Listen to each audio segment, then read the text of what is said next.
Shalom, shalom. This video is about the Gospel of John chapter 19 verse 4 to 16, and it's about Pontius Pilate's final worship prayer before he handed YESHUA over to be crucified. I'll read the text for you. Pilate came out of the praetorium again, and he said to the Judean leaders, "Look, I'm bringing YESHUA out to you, to let you know that I find no case against him." So YESHUA came out wearing the crown of thorns and the purple robe. "Behold the man," Pilate said to them. When the ruling Kohanim and the officers, that's the temple guard officers, saw YESHUA, they yelled out, execute him, execute him." Better translation may be, crucify him, crucify him. Pilate said to them, "Take him yourself and execute him or crucify him, for I don't find a case against him." There was no case, as I explained before. The Judean leaders answered him, "We have a law, and according to the Torah he must die because he claimed to be Ben Elohim, the Son of God." And of course they were lying. There's no Torah law that applies to that. When Pilate heard this word, he became even more fearful. He went into the praetorium again and said to YESHUA, "Where are you from?" But YESHUA gave him no answer. So Pilate said to him, "You aren't speaking to me. Don't you know that I have the authority to release you and that I have the authority to crucify you?" YESHUA answered, "You would have no authority over me if it hadn't been given to you from above. For this reason, the one who handed me over to you has the greater sin." Pilate tried to let him go after this, but the Judean leaders cried out, saying, "If you release this man, you are no friend of Caesar. Everyone who makes himself a king opposes Caesar." So when Pilate heard these words, I must just say there, you can see this opposing Caesar, that's not a Torah thing at all. That's what, so they're stacking lies on top of one another, false allegation on top of false allegation.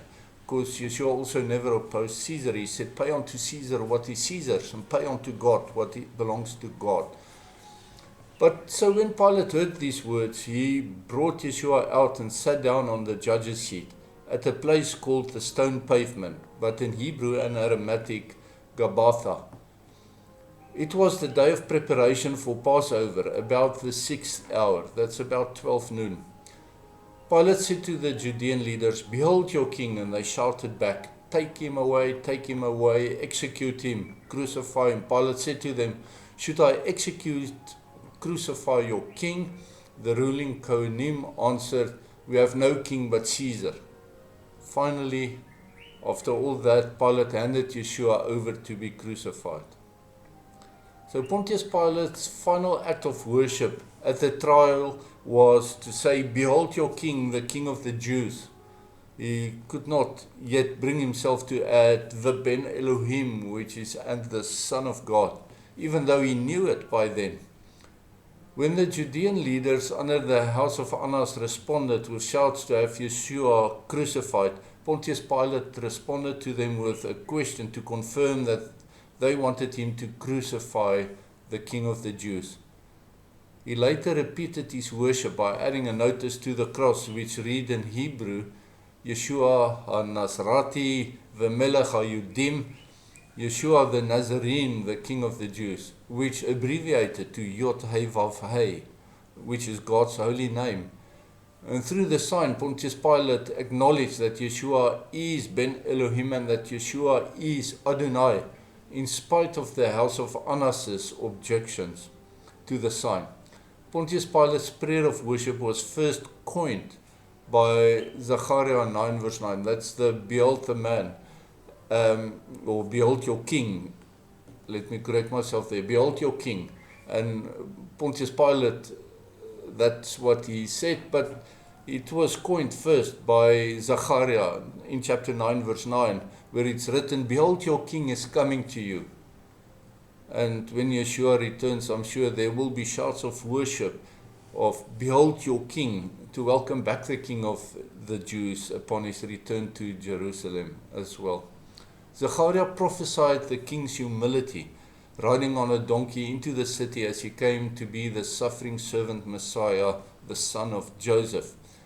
But his return is very different. It is prophesied in the book of Revelation, chapter 19, as the returning king riding a war horse to conquer and to rule. No more baby Jesus then, that if you don't want to listen, you put a pacifier in his mouth to shut him up. None of that. Nobody will shut him up. Sword will come out of his mouth, a sharp word, in other words, to defeat the enemies of Israel. And remember, Israel, the nation of Israel, the Jews in the promised land of Israel, he comes to rescue them. And if your attitude towards the Jews, towards the modern land of Israel, is not positive, it means that you are amongst the enemies of Adonai, and the sword from Yeshua's mouth will be for you. The whole world will say then, when they see the devastation and of their enemies as he tramples them into a bloody pulp and mix them with the topsoil, what's left of the world will say, behold, the King of the Jews, the King of Kings.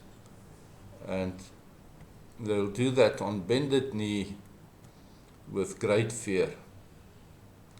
And with that, I wish you shalom, shalom.